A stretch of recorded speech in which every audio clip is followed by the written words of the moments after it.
My name's Tom Balance and it is the 4th of January 2022 and I'm here outside Wootton Village Church to highlight the problem with the road and the spring that is coming out of the road. As you can see, so much water is coming out that it's causing erosion and also a danger with water being sprayed over people. Paul Spicer, who is the community's highway officer, had a meeting with me 18 months ago and agreed that this ditch here should be dug out, which has happened I believe about 6 months ago, which looks great. And then recently they have put in what is termed a spring catcher, which is the black pipe just there. It actually runs into the road just here by about 3 feet, and the theory is that it will catch the water and bring it into the ditch, which is about 2 feet lower than the actual road.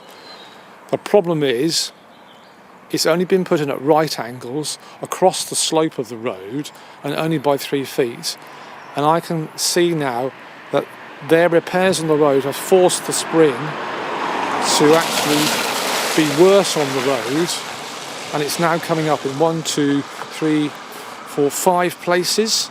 Not enough thought has been put into actually installing this, and what it's done is created a blocking effect, barely dribbling out of the spring catcher. And this is urgent work that needs to be dealt with.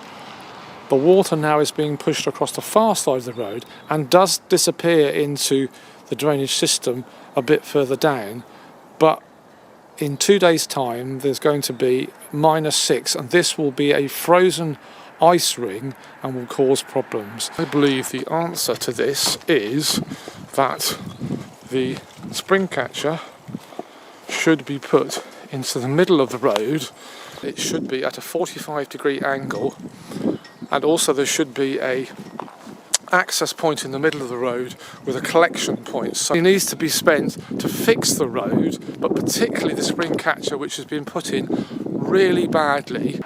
This is an urgent job that needs to be resolved, and you can see I almost got wet there. Tom Balance, and I am a resident and have bought 33A Wootton Village, and this is going to be a great concern.